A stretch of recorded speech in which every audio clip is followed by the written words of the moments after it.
The funniest moment in Grand Rapids Christian High history was when we had a pep assembly. Must have been 1984 or 85. All the cheerleaders were up in front of the crowd in the gym and starting their show. I had heard about what was going to happen, but I didn't participate. So I was ready for it.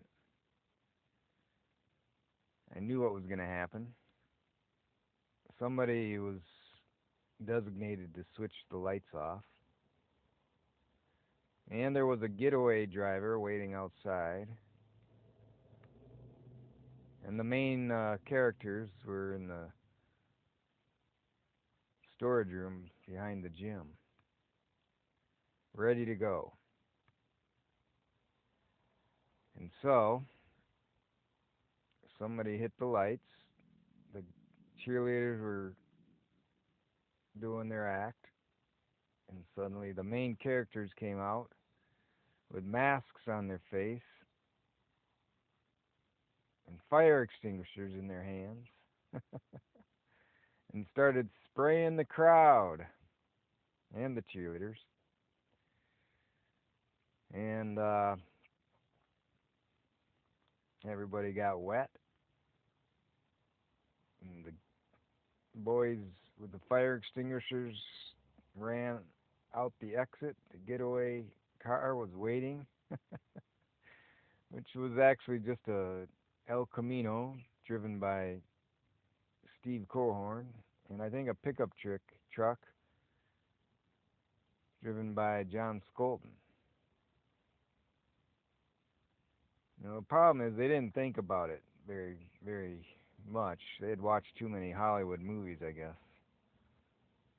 It wasn't that hard for the school teachers or officials, the AP, assistant principal, whoever it was,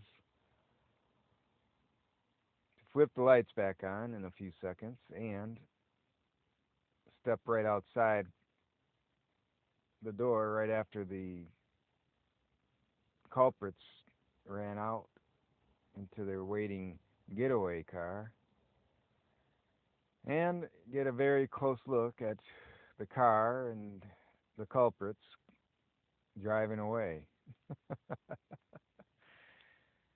And they probably even recognized the car. They knew whose it was, or if they didn't, they got the license plates. And the culprits were caught very quickly.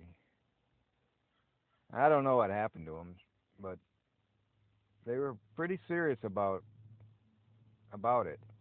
They didn't think it was just a good prank. And I don't know whatever happened. I think maybe they got suspended for a day or so. It wasn't that bad a punishment. They didn't get I don't think the police got involved, but I remember somebody saying, well, one of them wasn't a student here anymore. One of them had already graduated. I think Skolton had graduated. He was a year older. I don't know how he got involved in it, but somebody said they might contact the police because he's not a student here anymore. They couldn't punish him. I don't know what happened with that, but that was funny. That really was a funny moment.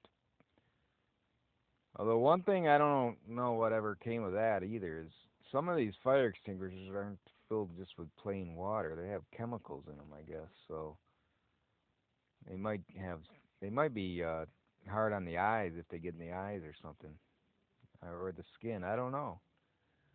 Never knew if anything came of that, but it was funny. Just remember that though, if other people get the wrong idea from this to use those fire extinguishers, some of them are filled with chemicals and could be hazardous to people's health. I think if they're intentionally sprayed upon people in their skin and their eyes and clothes. Merry Christmas.